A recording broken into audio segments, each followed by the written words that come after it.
Leto sa pomaličky chýlilo ku koncu. Zatiaľ čo dni boli stále horúce, noci už so sebou prinášali vlhko a chlad blížiacej sa jesene. Vo vzduchu začali voňať hríby. Dubáky, masliaky, modráky, ba i nádherne sfarbené muchotrávky. Tie boli zo všetkých najkrajšie. Sedmokráska sa na ne nedokázala vynadívať. Teraz po zotmení sa jej zdali ešte pôvabnejšie. Ich sukničky sa vlnili v pomyselnom tanci a biele bodky sa jagali v mesačnom svite, ako by chceli konkurovať hviezdam na oblohe. Vidím, že ani ty nemôžeš spať, prerušil jej rozjímanie známy hlas. Usmiala sa. Už ho čakala.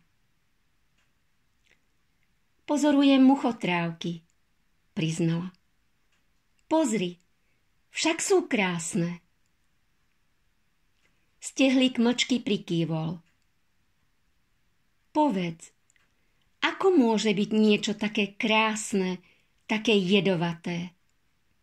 Pozrel na ňu spýtavo. Zlo sa častokrát maskuje za krásny zovňajšok, odvetila sedmokráska. Keby si len vedela, akú máš pravdu, vzdychol si stehlík a v očiach sa mu opäť zaleskli slzy. Sedmokráska sa pohľadom vrátila k tancujúcim muchotrávkam. Na pozadí ich sviežej krásy vyzeralo stehlíkovo telíčko, schúlené do klbka, ešte zúboženejšie. Ach, milý môj, kto ti tak veľmi ublížil? Spýtala sa viac menej sama pre seba. Mesiac sa skryl za oblak a bez jeho svetla všetko naokolo potemnelo. Je mi zima, zašepkal stehlík. Až teraz si všimla, ako sa chveje. Si unavený, mal by si oddychnúť. Vieš, sedmokráska, nič nebolí tak, ako zrada niekoho, koho si úprimne ľúbil. Ozval sa po chvíli, ktorá jej pripadala nekonečná. A ja som spravil chybu. Ľúbil som niekoho, kto si moju lásku nezaslúžil. Ľúbiť niekoho nikdy nie je chybou, oponovala mu vľúdne. Každý zrod lásky, každé jej maličké semienko je darom. Nezáleží na tom, či z neho vyrastie strom, alebo len drobná rastlinka. A čo ak semienko vyklíči, ale príde mráz a spáli ho na uhoľ? Aj to sa občas stáva. No ak sadíš semienko, nesmieš vopred myslieť na mráz. Stehlík prikývol, ale na tvári sa mu zračil výraz nesúhlasu. Máš pravdu, som unavený. Idem sa natiahnuť. Odvetil zastretým hlasom a bez pozdravu odletel.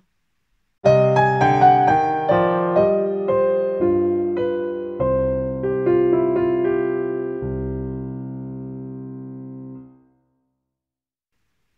ten večer sa stehlík objavil skôr ako zvyčajne. Len čo slnko zapadlo za obzor, v hustnúcom šere zbadala jeho útlu postavu. Nerozhodne postával obďaleč, ako by váhal, či má podísť bližšie. Odrazu sa rozfúkalo, čierna obloha ešte viac potemnela a na zem začali dopadať prvé kvapky dažďa. Stehlík s námahou vzlietol do vzduchu a ukryl sa v bútľavine. Sedmokráska sa schúlila do klbka. Studené pramene bičovali jej krehké lístky a spôsobovali bolesť, no ona sa ani slovkom nesťažovala. Vedela, že dážď je pre život nevyhnutný. Len čo ustane, vzduch bude svieži, tráva sa zazelená a pestrofarebné kvety znova rozvinú svoje lupene. Hneváš sa na mňa, zobudil ju známy hlas. Prekvapene sa rozhliadla okolo seba. Musela zaspať. Po daždi už nebolo ani chýru, iba drobné kvapky, trblietajúce sa v striebristom svite mesiaca, svedčili o jeho nedávnej prítomnosti. Nemám dôvod sa hnevať, milý stehlík, odvetila rozospato. Sedel iba kúsok od nej a celý sa triasol. Chcel by som sa ti ospravedlniť.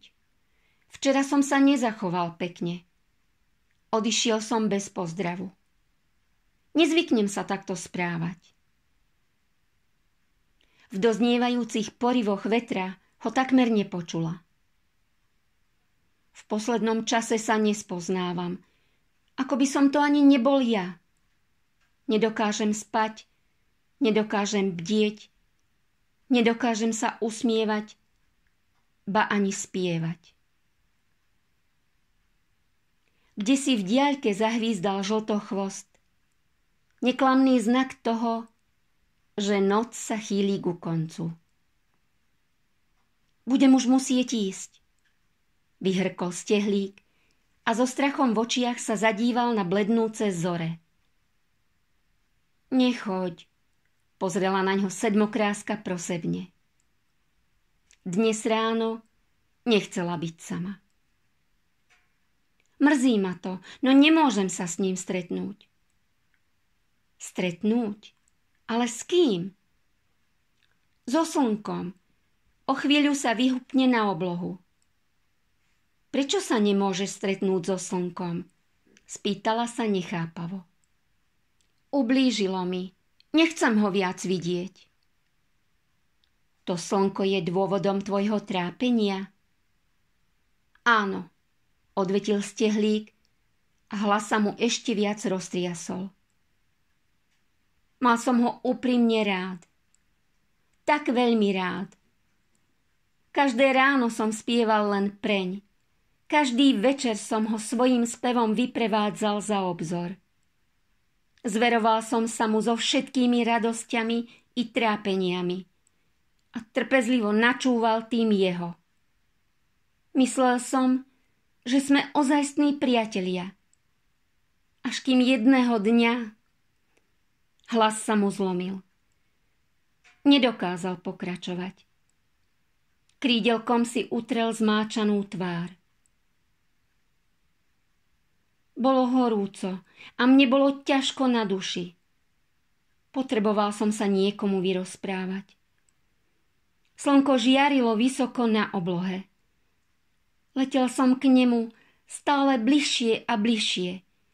Nevedel som sa dočkať chvíle, keď sa mu zdôverím.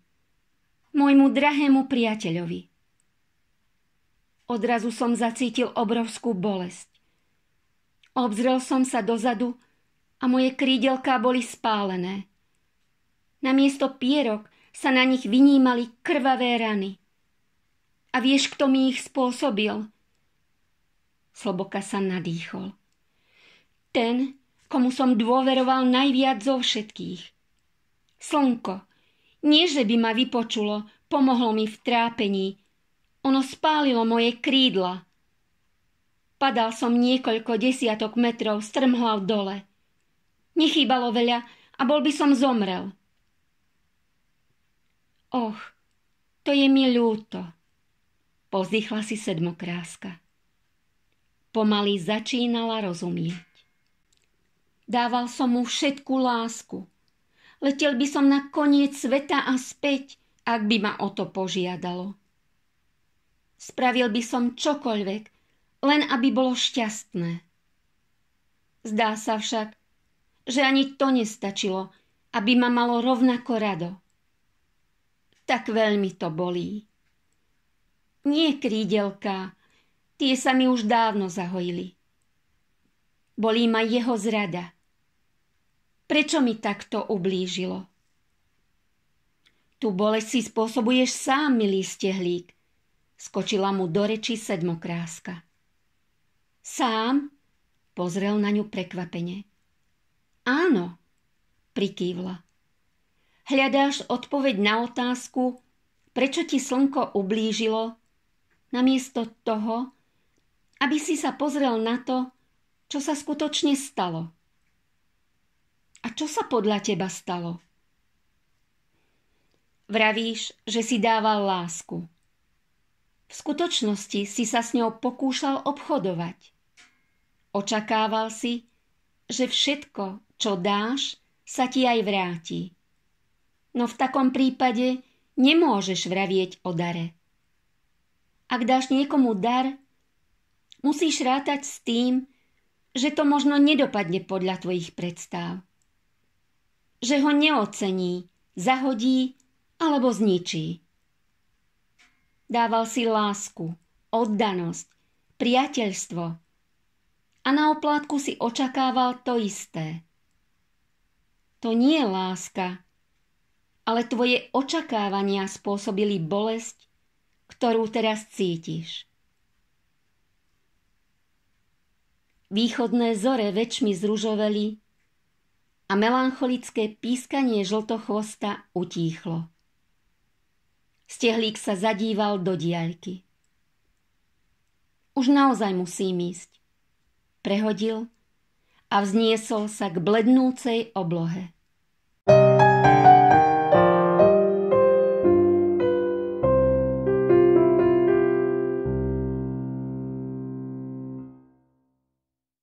Horúce leto nadobro vystriedala studená, sichravá jeseň.